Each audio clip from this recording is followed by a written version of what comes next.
Alrighty, like I said before, doing what I do in my normal everyday career in Lone Star Heroes, it takes me all over the state of Texas, and there's tons of interesting things to see. And Texas has so much history, even though people say it doesn't. No, Texas has tons of history. There's one, I knew it was right here. I did not realize how close I am to this every week. So there is what sucks, it's right off, it's not far from 35, and it's right off a main road. So, but I understand they put historical markers on these. But I didn't realize how close I am. So I'm in Gainesville, Texas. I'm here every week for work. The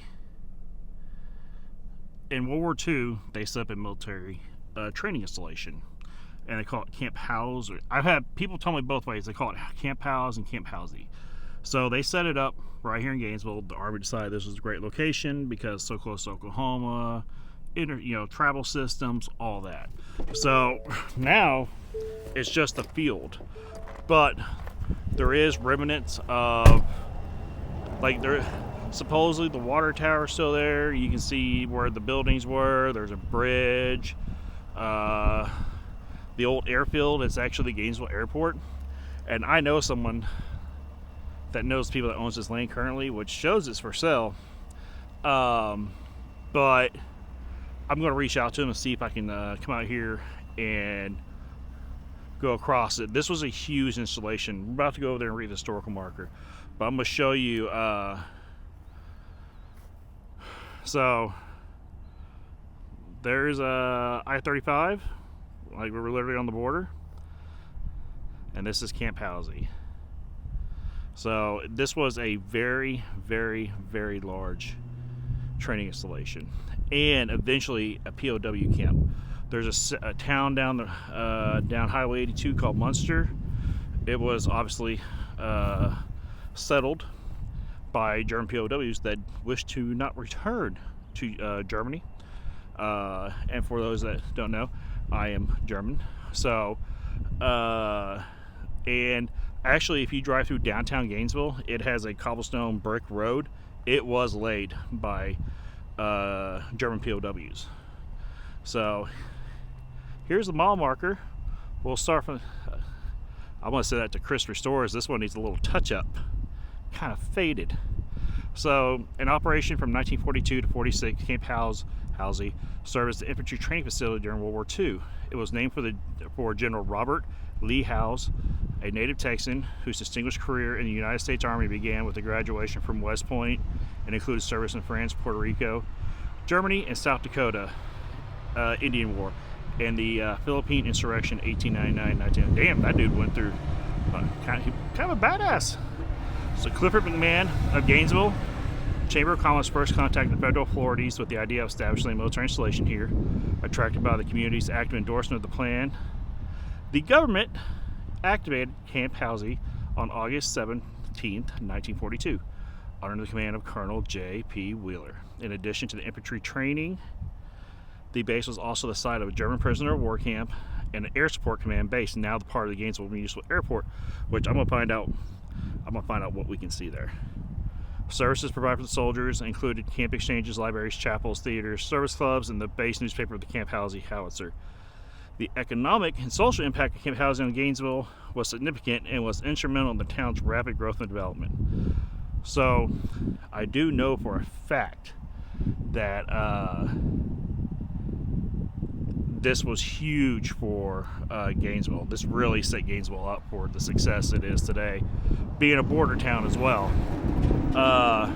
Says right here it's a mile west, so we might just go down a mile west and see what's up. It's oh man, I hope my audio doesn't pick that up. I'll probably travel down a mile west and we'll see what's going on. See if we see anything, see if there's any markers. I was part of the Camp Howze Military Vehicle Preservation Association. I still do absolutely love restoring military vehicles. I really have a crush on the Dodge M880, which is basically just a Dodge pickup. It's the W200 all-time all-wheel drive.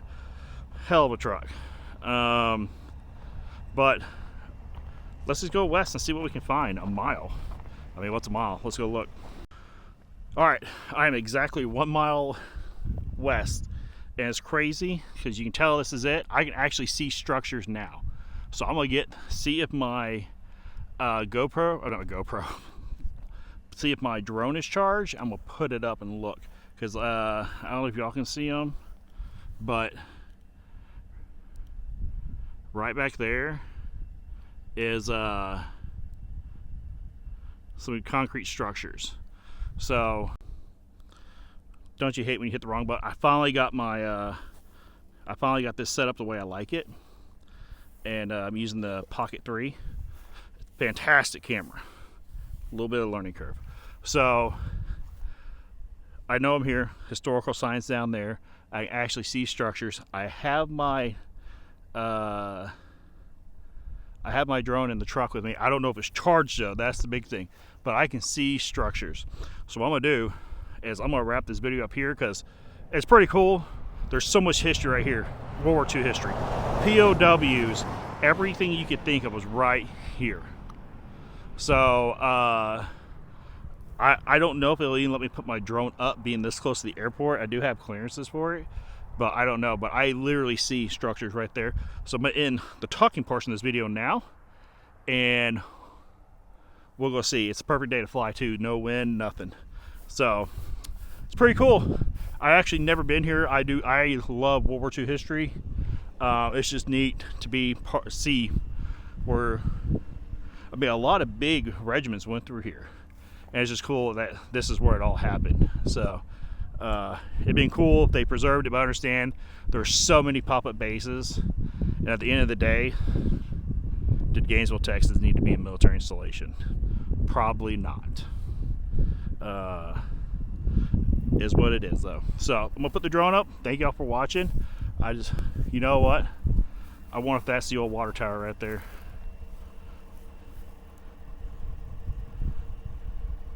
That's pretty, whoops. That's doesn't look like the normal silos we have around here, especially being completely concrete. I don't see how that being cost effective for a farmer when there's wells right next to it. So I would guess that could be the old water tower. We'll find out when I put the drone up and go look. But it's also, I can see why this was a good area. I'm from North Texas, and it's, we got hills. We do have pretty good hills and a lot of vegetation, but I could see, like, this reminds, well, the terrain features remind me a lot of Europe. We're probably a little lighter on the forest around here because we're still in like the plains area, so the high plains. But I'm going to end it now. I'm gonna put my drone up and see what we can see. Love y'all. Thanks for watching. I'm around so much. I just feel like I need to get out and just show y'all what I see, because there's just so much to see in Texas. There's just so much to see in Texas. So let's get the drone up.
I got so much cool. I am like stoked.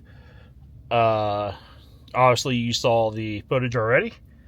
I had like 0 battery and still managed to get all that.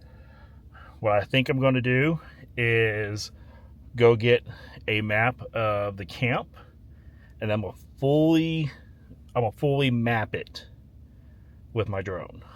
That way we can, as close as I can to the airport. Now I won't be able to get close because of the airport, but I am like stoked right now, absolutely stoked. Yeah, so that was so cool. I mean, dude, it's it's just the history of it, and me being from here and all that. It was just awesome. So thank you for watching. I really appreciate it. I'm definitely coming back with my drone to map this fully. This was awesome. So y'all have a good day. We love you. Remember, active duty veterans first responders. Find us on Facebook, Instagram, TikTok, Lone Star Heroes Outdoors. Y'all have a good day.